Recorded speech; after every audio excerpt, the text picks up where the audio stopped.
Yes, everybody, it's that time of the week again, bitch! Welcome back to another exciting episode of Old School, New School Comedy Podcast. And I am your host, Christy Miller. And with me this week, I love this dude. I know him. We do a club downtown called the Grizzly Pear Comedy Club. And it's a death trap, but it's fun. And he's a big fixture there. And he's a big internet sensation. I know you guys have probably seen him on Comedy Central, on NBC, and, everywhere else that there is. I love him. You'll know him from his reaction videos on Instagram and TikTok. Super funny, hilarious. I want to introduce everybody to Brandon TRUSSO. Wow, thank you. I know, my intros are really... That was a really good intro. I feel like... You feel famous now? Nah, I feel good. Yeah. That was really nice. And thank you. Yeah, it's always nice when people appreciate your, like the internet thing. That's been new. Been new. Like, it's weird because, like, I think, like, I don't know, like 3 years ago. Yeah. I had like a little bit of a burst from like my memes, like just like word memes. Mm-hmm. And that was like my writing style. I would just like write jokes. And I was like, how can I make the premise quick? Right. So I was just like doing it in Twitter. And then I would like really just like post them to see like what reaction I would get from people like I knew or whatever. And like that got me like to like 8,000 followers. And then I just kind of like, Instagram's always changing like how it like what it likes. I know. And then someone was like, dude, you should do videos. And I was like, yeah, man, I saw like some people I knew doing like, these sketches and stuff like that. I just don't have the capacity for sketches. And I just found out like my reactions to certain videos is like, how do I film those? And it's so easy. I know. It's so easy. My friends are like, you should do reaction videos. And I'm so dumb, I forget.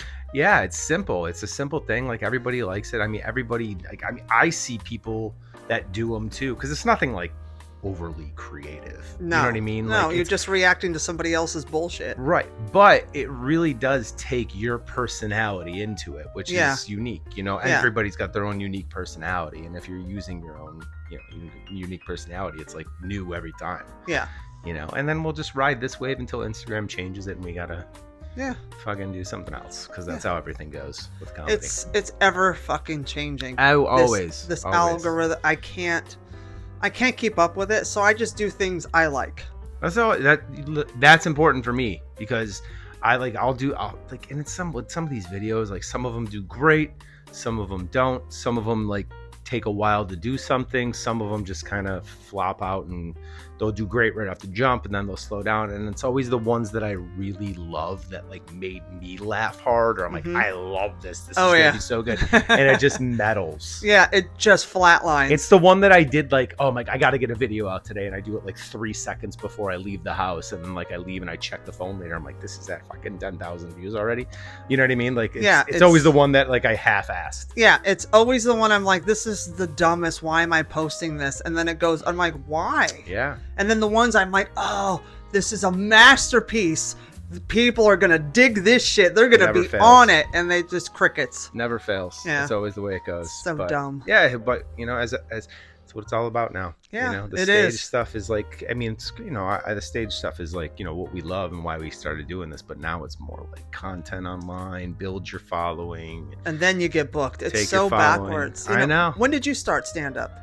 2007 is when I started like going on stage for like open mics and stuff like that, but like being like paid for it, I would say like 2014. I was doing some like like self-production stuff, like in my hometown. I'm from Buffalo, New York.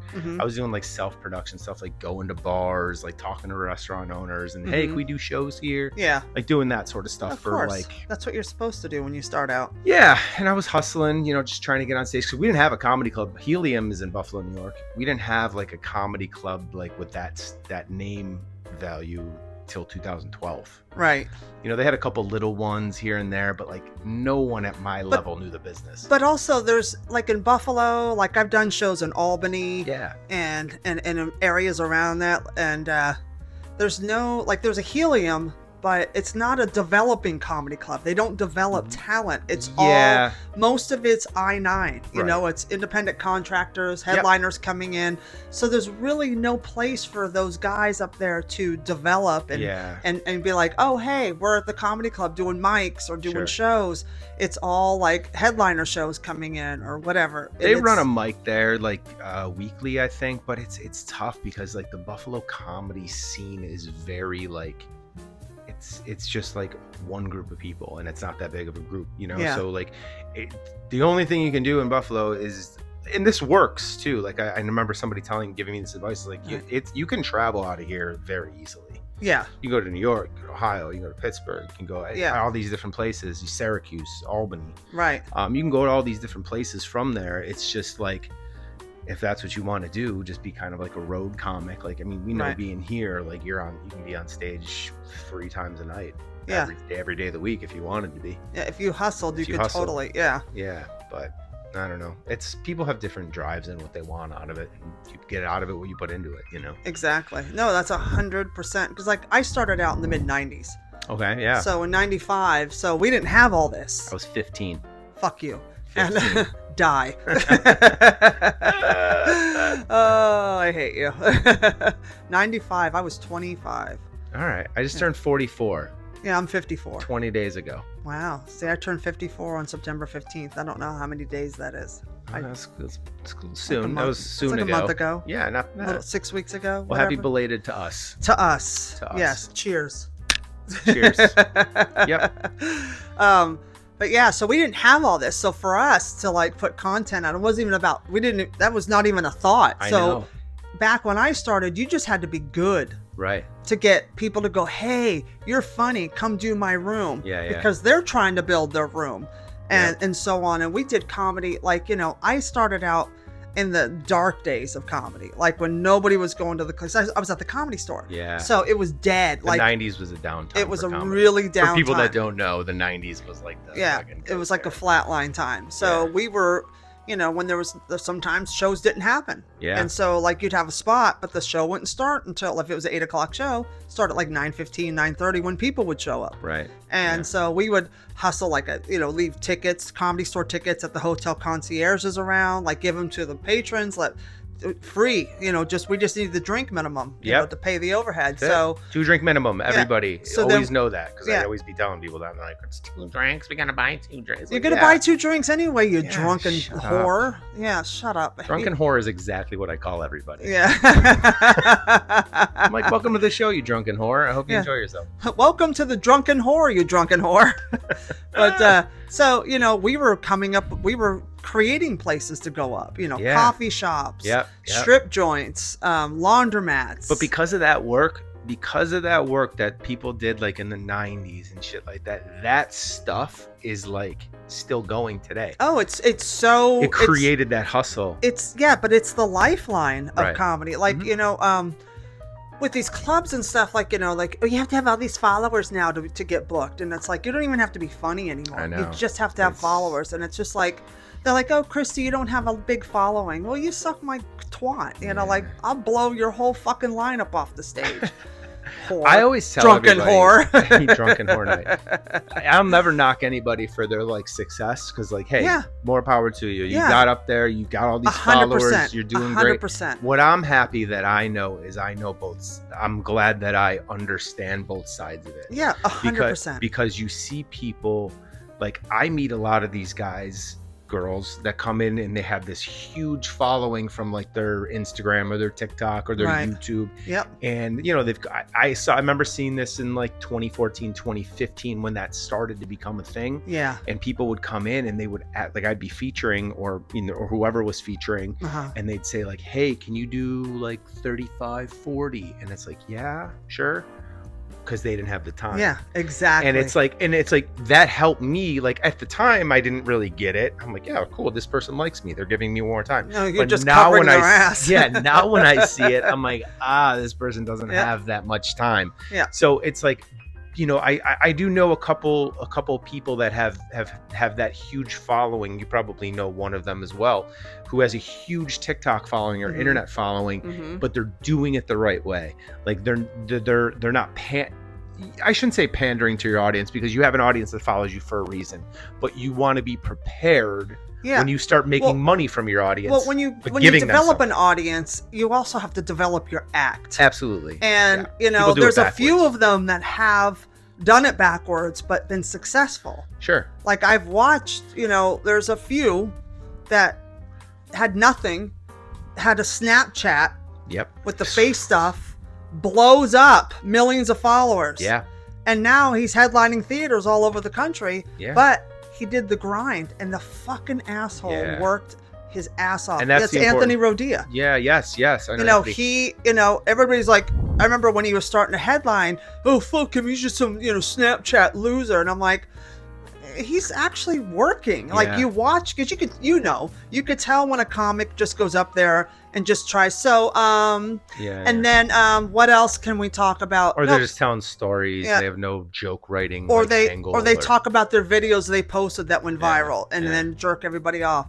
But he actually went up there and grinded and wrote an entire act. Yeah, it's great. And and worked it. He deserves it. Yeah. Demetrius Fields is another gentleman who I was like thinking of when you were bringing this up, because he is somebody that he came on the road with me one time when we did a show out in PA, and I was like watching, and I've seen him in the clubs, like I've seen him, and I was like, I asked him to come because I had a guest spot open, and I was so impressed by his professionalism and his question asking about listen, I don't look at myself above anybody, but because we're all in this together, we're all grinding together, all a family. But somebody looks up to you because you've been doing it for a while, and you're and I'm watching this kid, I'm like, dude, he's he's his joke writing's good, his crowd work is good when he needs to do it. I was and I remember asking him why don't you tour based off your TikTok following? And he was like, I don't feel ready for that yet, and blah blah blah blah. And I was like, yo, he gets it. He still wants to work the scene. So and that's somebody that actually is in it for the craft. Yeah, for sure.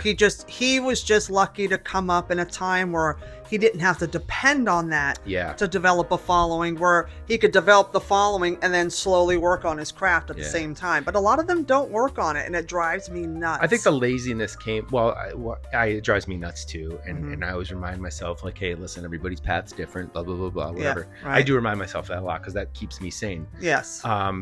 But I think a lot of that laziness came through the pandemic, because you were just saying before we started recording, I taught myself all this stuff, and it's I think a lot of people were just trying to be creative for their own sanity, and they're like, holy shit, I got something here, the Hawk Tour girl. Yes. Some stupid thing, but look at her now. People are oh, fuck her, she got all these money, and I was like, good for that girl. She just did something stupid. She ran with it. She didn't even ask to do that. Exactly. She didn't know anything what was going to happen. She didn't know who those dudes were. Right. She just said it because she's just a funny little country girl. Yeah. And then it goes viral, and she's like, what? What do you mean I went viral? Now she's doing all these appearances. Yeah, and good for her. But I see some of the things that she says where it's she doesn't want that fame, but she's going to capitalize off of it. Why wouldn't you? Because she's taking care of her grandmother. Right. And she's doing it to help her. She's smart. She's a good kid. Yeah. And stuff like that is great. But these people there's always those ones that go viral, and do you remember the Bagel Boss? I love telling this story. I don't remember. Okay. In Long Island, there was that short little dude at the bagel shop, and he got mad about something, and he started yelling at the person because he was short. Because he was really super short. Yes, I do remember. And he wanted to fight everybody, and everybody's like, "Fuck you!" Well, this dude goes viral for being a piece of shit. I remember this. And then he gets a manager, and he does the Funny Bone circuit headlining. And I'm like, "Are you kidding?" And he had no act. It wasn't going to go anywhere. It was a hot topic thing that sold tickets just because it was him. Yeah, and it's just all the clubs care about is butts and seats, butts and seats, butts and seats. And that's I grew up where, I was raised by Mitzi Shore at the Comedy Store. The grind. It was all about the grind. It was about how funny you were. She put you in the lineup where you needed to be, where you fit best in the show. Right. And I would always ask her, give me the death spot after, because the headliner it was a continuous show every 15 minutes. So the headliner went on at 10. Sure. Whoever was on the marquee went on at 10. It was usually Carlos Mencia or Joe Rogan or Don Marrero, the old guys, Dice or whoever was in town. But I would always ask for the death spot.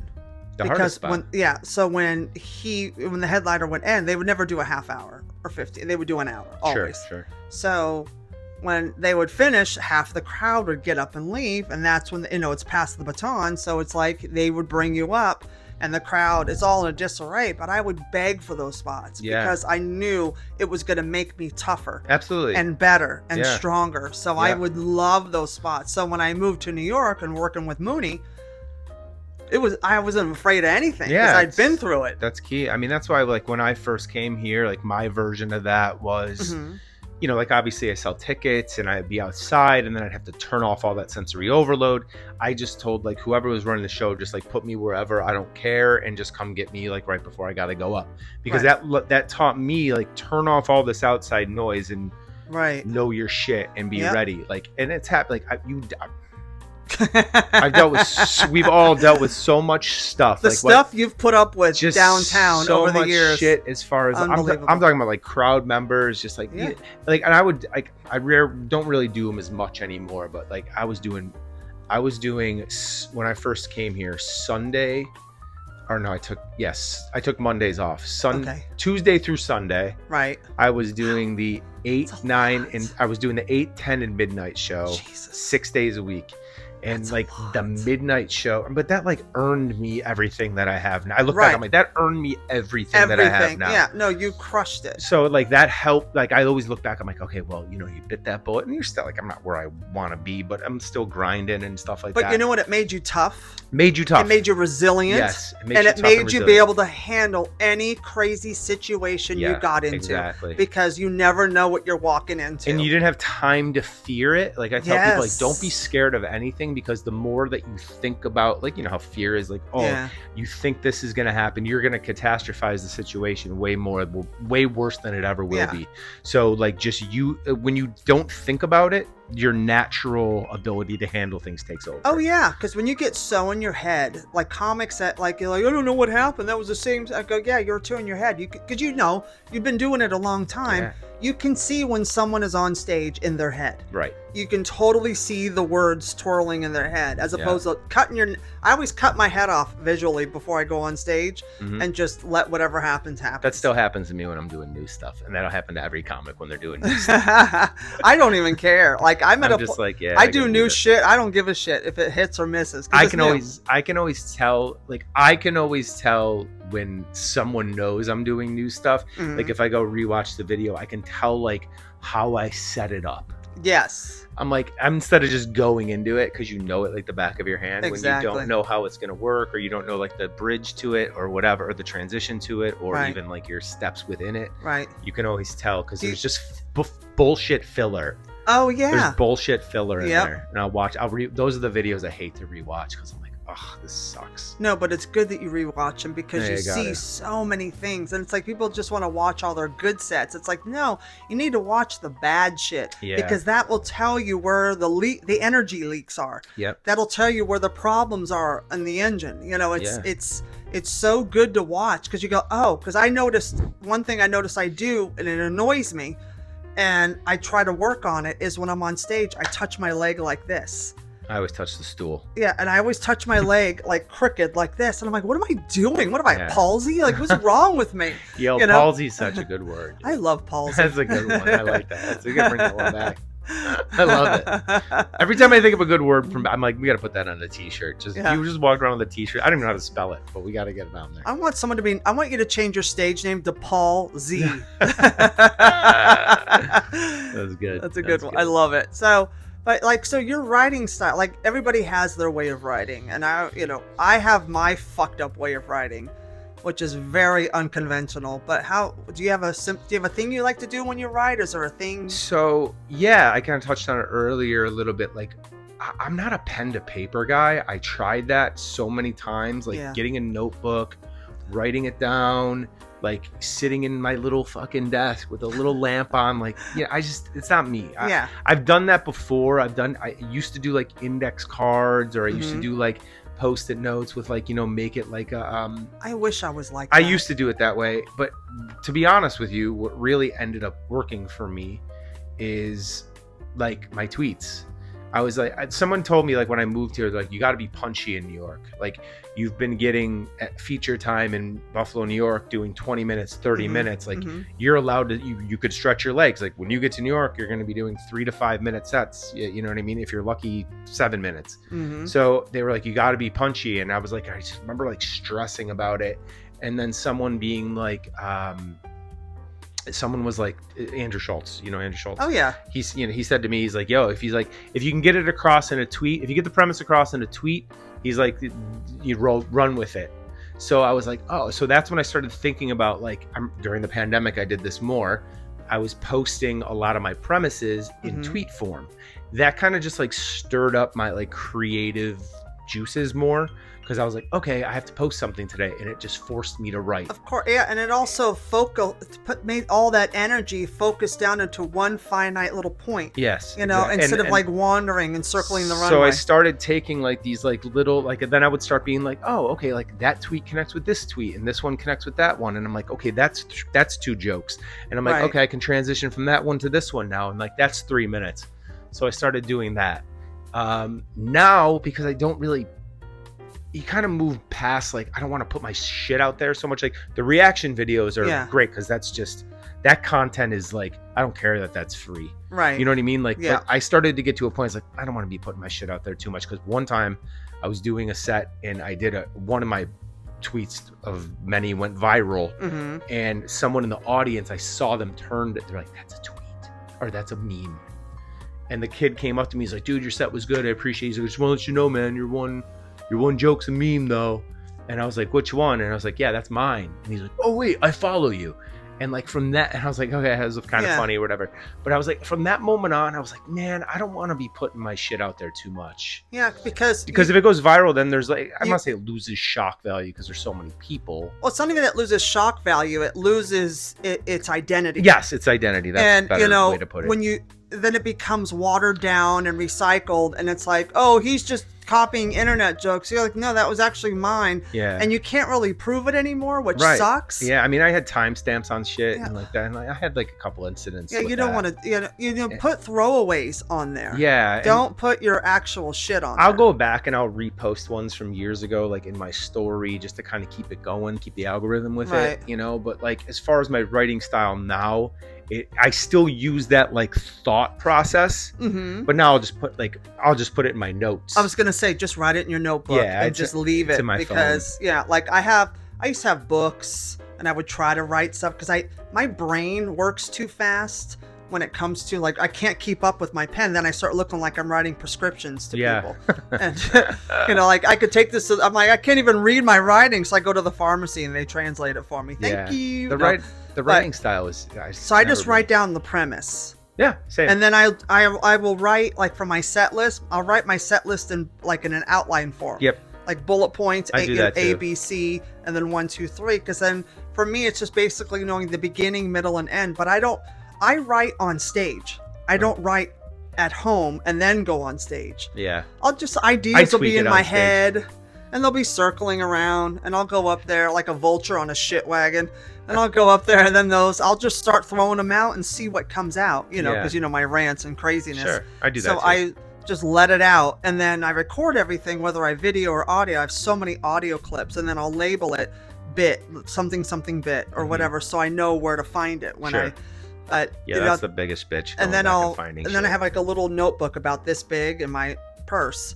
And then I'll write out set lists and there are ideas, but it's just like 1 or 2 words. And then I'm like, oh yeah, I know the bit. Okay. Yeah. I usually try and take, and I've been super concentrated on my current set for the last like couple months because I'm filming a special in December. Ooh. So yeah, it's exciting. So I'm like working that. So I don't want to say like I haven't thought of anything new because I have, but I'm like, let me get this how I want it. Yeah. Because I've been doing it for a while, and I'm like, we get to the point where it's like, I want to put this on film and then shelf it and start over. Right. You know what I mean? Because that's what we do. That's what comics do. I did my album. You did your album. I did an hour and a half. We cut it to an hour and 5, and then it's shelved now. now I'm working on all new shit. And it's refreshing. And it's and it's fun. Then I can go back and throw some old things. Like when I headline, I'll throw all in the classics, but I'll throw in most of it new. Yeah, absolutely. That's kind of where I'm at right now. So like, I don't want to say like I haven't been writing, because we're always kind of writing, but I've been really putting most of my energy this last couple months into like what I have been working for the last year. Good. And then also my where are you doing your special? Videos. Filming it in three different places. I'm gonna be doing it kind of like documentary style. Cute. So we're gonna be doing, it's gonna be basically my set on 3 different stages, but chopped up. Okay. So it's gonna be filmed. I'm headlining the Dojo in Jersey on December 21st. Cool. And then we're gonna my buddy's coming in, the film crew. He owns a company that's filming this. They're coming in that first week of December to film it there. Okay. And then they're gonna basically follow me around for that week, like just how things work at the pair, right? And my sets there. So I'm glad about this. I'm not gonna be doing extra time, because he's like, no, I just want to film it how you're gonna do it. He's like, we'll make sure that the longer set that you do, like, you'll have, be able to transition from one to the other and cut back and forth. So, and then in between will be B-roll, and then there's going to be another one filmed in Buffalo. Nice. That's my hometown. Right. Nice. Yeah. Well, that sounds exciting. That's very exciting. It's cool. It's cool to create something, like just that you just did it. Yeah. It was a lot of fun. And I didn't do it like that. I did it in one shot. Yeah. Because everyone's different. But my act is very, like, every show feels different because the audience is different. The material's the same, but the energy's different. Yep. So I let them, like, I have my set list, but I just kind of dictate through the vibe of the room where the energy's going and where the bits are going to come from and where to put them. And I just kind of vibe it out, so it feels like a different show every time. That's great. But that's what works for me. And I was like, when I did the album, I was just like, you know what? It's a one shot. Yep.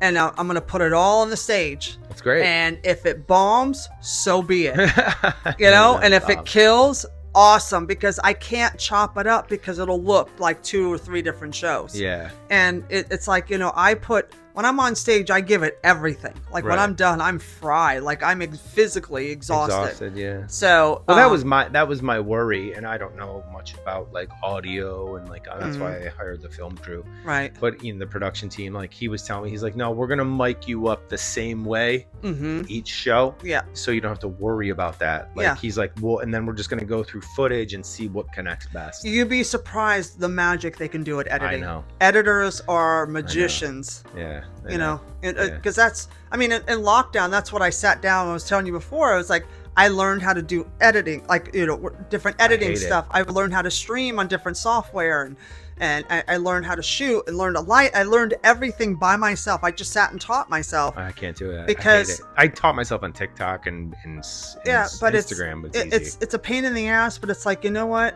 I can't depend on people. And you got to pay a lot of money. A lot of money. Like, to do this in a studio would be $250 an hour. Easy. And it's like, I do it for free $99 in my house. That's free $99. Boom. There we go. I was just about to, I just did that in my head. That wasn't even a button she pressed. That was in my head. I love the rim shot. It goes with everything. Everything. But so I learned how to do all this myself, and it's like, what am I doing? So then I started doing this show at like the comic strip live, because Tommy's like, yeah, do it here in the afternoon, nobody's here. And then it became a problem with their schedule, and he would forget that I was there, and then he would book other stuff, and it would interrupt shit. It's like, dude, all you have to do is call me. I don't want to take my guest driving an hour in and then fuck them. So then I did it at Broadway Comedy Club for a little while. Yeah. Dina said just come here, and then that became a problem, not with her but with Rich Brooks. And then, because, it's always a problem. And, so I just said, I can't depend on people and time slots, and I can't do this to guests that come on and jerk them around. Me, it's one thing because I can handle it because it's my show, but, so I just said, fuck it. I just, bought, I just built a little studio in my apartment, and there it is. It's good. Yeah. People's time's important, and it's tough. It's very valuable to me, other people's time. Yeah, and it's like, that's rare. Yeah, I know. It's so rare. And it's like, when we do the show, and I would stress out. I would be so stressed out, not for me, but for my guests. Yeah. Like having to deal with the bullshit I have to deal with. Yeah. I'm like, you know what? Now I don't have to deal with anybody's bullshit. I can do it anytime I want. You got your own little studio in here. Yeah. This is great. Yeah. This is awesome. Thank you. It's Yeah. it's little, but she's mighty. Mighty, but yeah, small and mighty. Yes. I've had a couple of those Like audiences. her pimp hand, small but mighty. Oh wait. All right, there it is. Yep. But yeah, that was my lockdown. But so your special is being done in those 3 places. Mhm. I just had a question and I just totally lost it. Don't get old, by the way. No, Do I not won't. get old. I'm trying 54 not to. fucking sucks. I'm really trying not to. I'm Studio trying to stay 54. young and vibrant. And I'm like, oh my god, I can feel in my head that it's going to be 8 o'clock soon. That's going to be tiring. So you're doing the special. You're producing it yourself, right? This is what I want to ask. Yes, yeah, producing it myself. I have obviously a film crew, and it's Skyline Media is the company that's doing it for me. My buddy's one of the owners. Nice.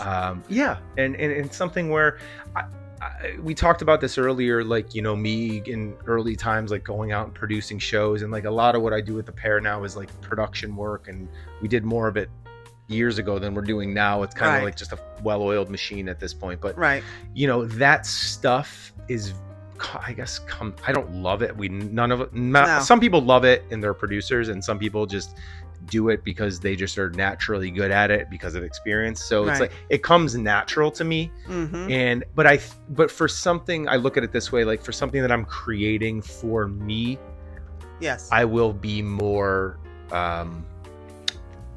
the hatefulness, not just the hatefulness, that's a strong word. Oh no, the disdain for it. The disdain for it will be a lot more muted because it's my thing. Well, yeah, because you're in control of your own thing, so you won't even have that hate for it because you're like, I'm getting all this shit done the way I want it done, and there's no bullshit. Now, now where are you gonna release it at?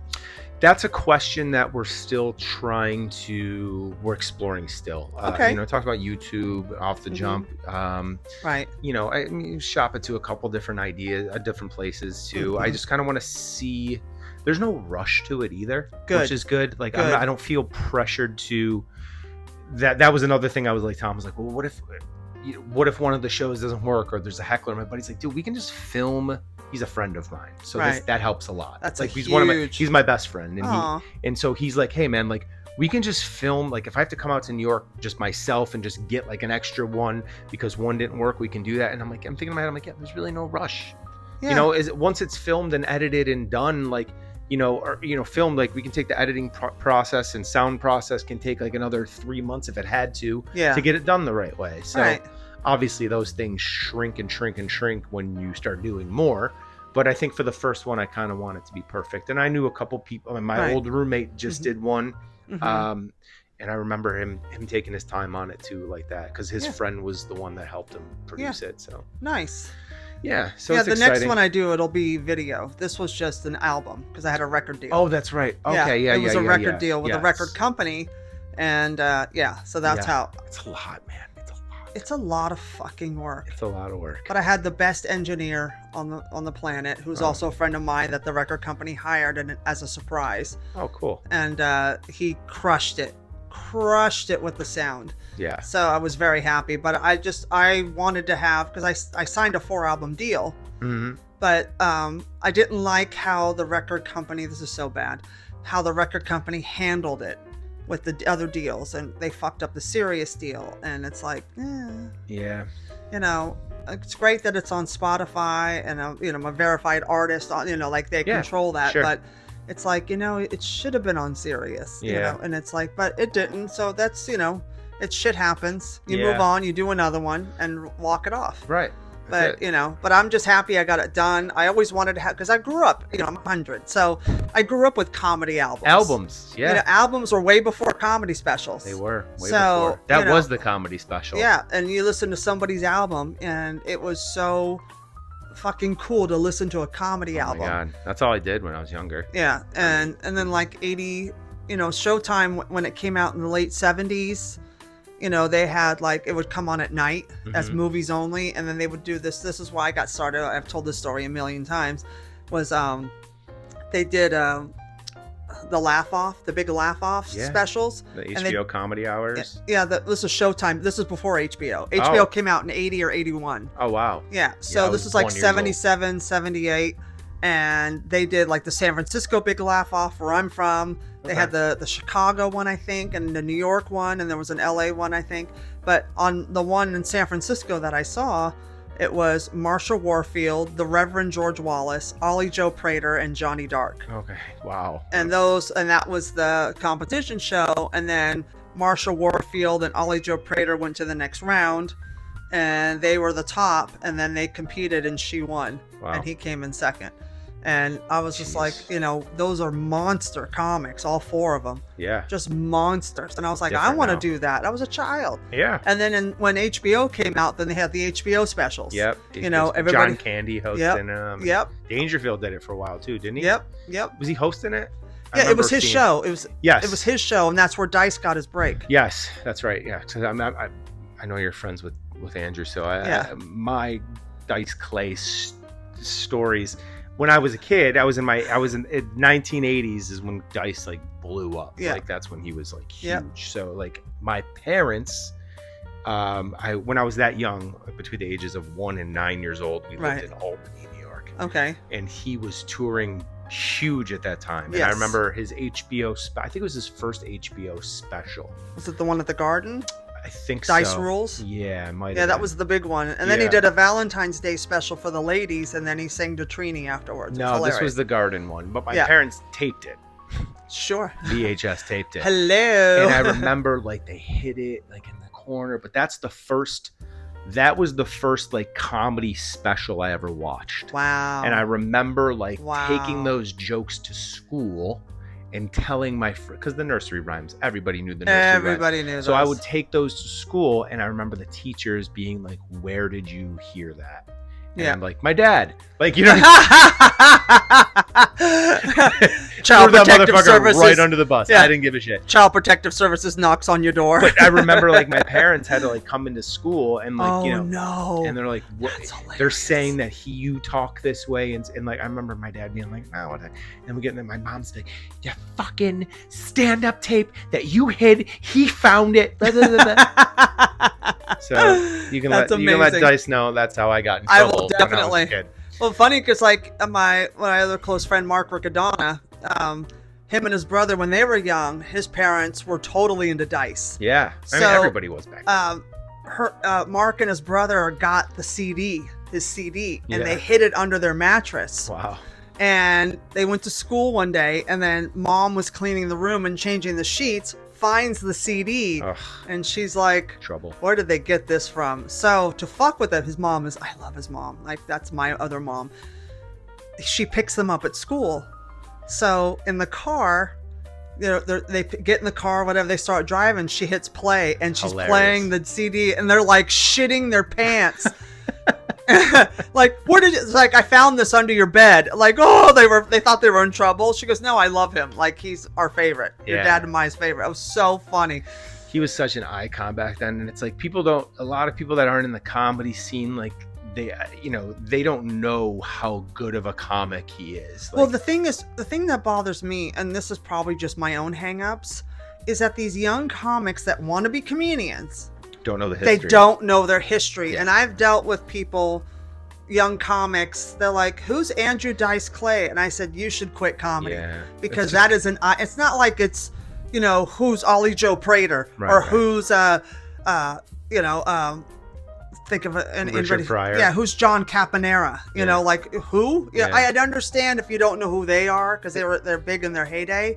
But Dice was an icon. Yeah, he's a fucking icon. That's connected to what we were talking about before. Yeah, like, exactly. People are they get into not everybody got into comedy the way that a big portion of people they get into comedy because either their acting career failed or they got a lot of followers on TikTok and the comedy club started booking them. Exactly. So then they don't know the history. They didn't like, they're not in it for the love of the game. No, they don't love the stage the way we do. Like it's heroin for me. Yeah, like Andrew Dice Clay, like people are just like, who are you? That's the first comic that I watched on screen that I was like enamored with stardom from. And him and Eddie Murphy, those two. Yeah, for me, my first big special that I got wrapped into was Eddie Murphy's Delirious and Richard Pryor, Here and Now. Yeah, and there you see, like you go and back I and went watch nuts.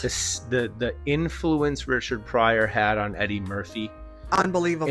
And the influence, people don't realize this, the influence that Eddie Murphy had on Dice, like that star power, like when Dice that was on rock star power. Yeah, and I'm not even talking about like material, but when Dice would come out, when Eddie Murphy came out on stage, like with the leather suit, like he didn't have to say a fucking word. Nope. And that crowd was going nuts. Yep. When Dice came out on stage, all he had to do was walk out, light a cigarette, the crowd was fucking bananas. Yeah, and he's still to this day. Yeah. When he walks, like when I open for him, he'll walk out on stage, he'll walk the stage, the crowd's going ape shit. Yeah. And he goes up to the microphone and he just gets in his, like he's just sitting there having, like you're at the dinner table having a conversation.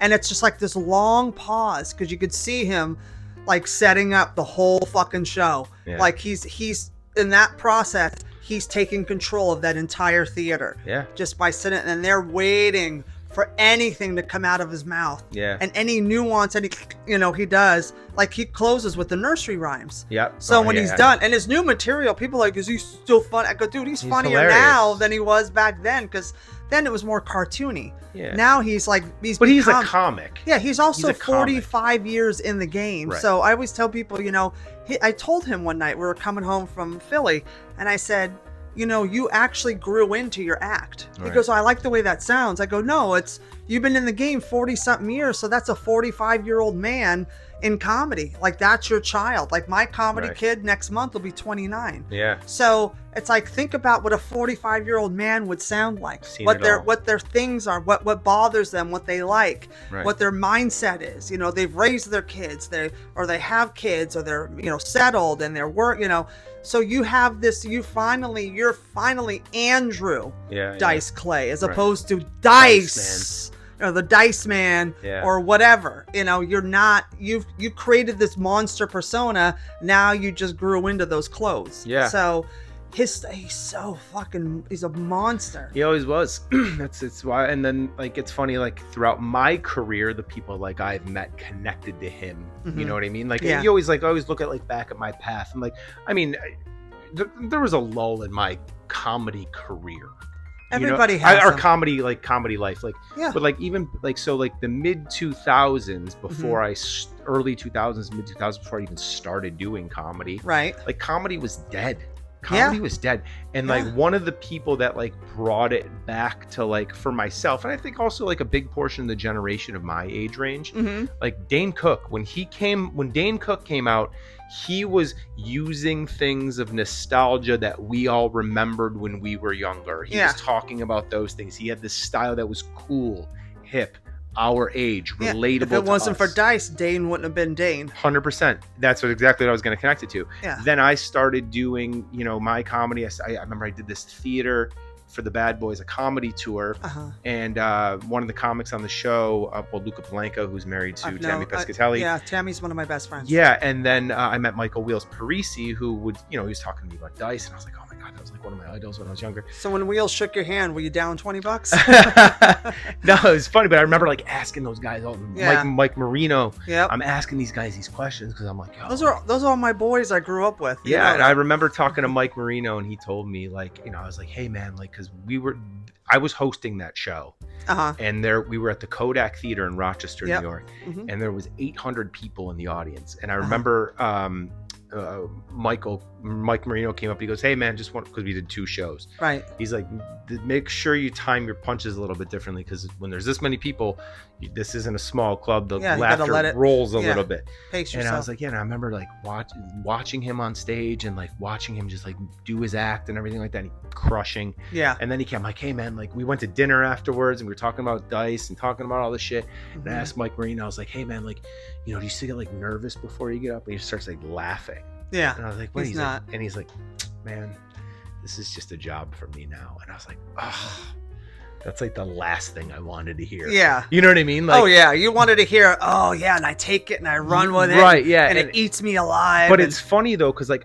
I'll always remember that conversation because there's 100% times of complacency in comedy where you're just like, I don't feel like doing this show, or I'll go do this show, or like you did it and it didn't go well, or you just like went through the motions in a set, Yep. or you just like you did something new and it just didn't do well, and you're down, or you had a bad day and you just went and did comedy anyways, and you leave there and you're just like, what the fuck? You're just in an annoyed mood.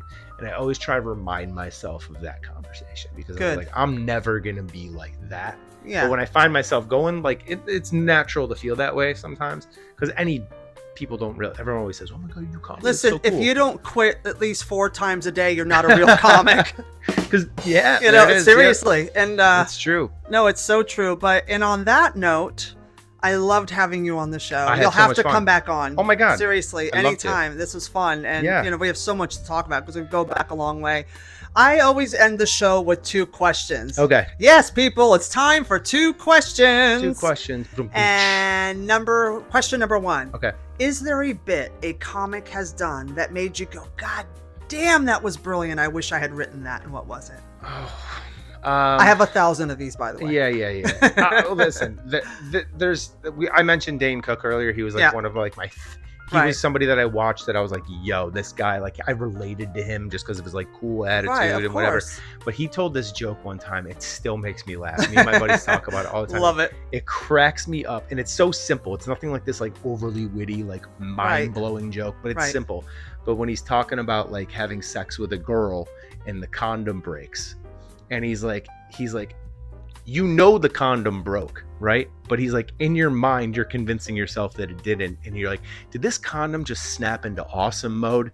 Like, that is my favorite. It's so stupid. It's funny, but it's like anybody that's been in that situation can relate to that, because it's like, that's what you think. You're like, oh no, this didn't break. This I should have been using these all my life. You know what I mean? This feels amazing. This feels amazing. But that's a great thing about a good joke. Yeah. It stays with you forever. Yeah. I have a million of those jokes that always wear me out. We joke about that a lot. And question number 2 is, because I opened for Paul Mooney for many years, and Paul would close his shows with street jokes, but he would Mooney-ize them. Okay. Add a little Mooney twist to them and just murder. All right. So that was like the way Dice closed his shows with nursery rhymes. Yeah. Mooney would close his with street jokes. So, and we're comics. Yeah. We love a good street joke to bust each other up, and we try to make each other laugh over something stupid. Yeah. What is your favorite street joke? My favorite street joke is a joke my dad told me when I was in like 3rd grade, 4th grade. Oh, these are so good. And I love these. I would tell everybody at school this joke, and it was funny because, and I one time, sometimes this will happen. You'll have like a child in the audience, like parents bring their kids in, like, oh, he doesn't care, like whatever. I brutalize those children. One time this kid was in the audience and he was sitting in the front row, and I was like, dude, what the fuck are you doing here, man? Like, you're gonna be but anyways, so I told him this joke. His teacher is teaching a class. She says, today the word of the day is definitely. You have to use the word definitely in a sentence correctly in order to get full credit for the class. So the whole class, is raising their hand, and she says, yes, Susie. And Susie stands up and she says, the grass is definitely green. And the teacher says, no, sometimes it could be brown, sometimes it's got frost on it from the cold, so it's not definite. Sorry. This other little kid, Billy, is raising his hand. She said, yes, Billy. And he's like, the sky is definitely blue. And the teacher says, no, sorry, sometimes the sky can be gray. If there's clouds, sometimes it can be, white if there's, overcast or whatever. So it's not a definite. She's like, okay. So this other little kid is eagerly raising his hand in the back, and she says, yes, Anthony. And Anthony says, Miss Robinson, do farts have lumps in them? And she says, what? And he says, farts, do they have lumps in them? And she says, no. And he goes, well, I definitely shit my pants. And that joke, it's so funny because I've used that. People have like messaged me about like, joke, do you have a joke that I can tell for this, like, speech I'm doing, whatever? And I've always been like, try this one, and it's always makes me so simple. Listen, stupid street dad jokes, whatever you want to call them, they're the funniest because they're so dumb. They're hilarious. Yes. And I love those. But I love you to death, I love Brandon. you too. You're oh my God, such an awesome person, and I'm so glad we had this time We together. did. This was great. And so tell all the schoolers out there where they can find you on the social media and where you're performing any big shows next. Social media is easy. It's my name. It's at Brandon Trusso, BrandonTrusso, and that's on all forms. That's on Instagram, Twitter, Facebook, TikTok. I like to keep it simple. This weekend, I'm going to be at the Pair on Friday for the 8 and 10 shows. Then I'm in Fantastic. if anybody's in Warren, Pennsylvania on Saturday, me and Alan Fitzgerald, Joe Russell, Dan Nice. Gilbert, and Sham are going to be out there doing a show for the people of Warren, PA at the North Warren Fire Hall. Nice. And then I'll be back in the city on Sunday. Fantastic. I love it. So, and again, you can follow us here as well at Old School New School Comedy on Instagram, and you can follow me too at Christy Miller Comedy everywhere. So please like us, follow us, subscribe to us, leave comments, leave your favorite street joke. And last but not least, don't forget to share the show. We love you. See you next week.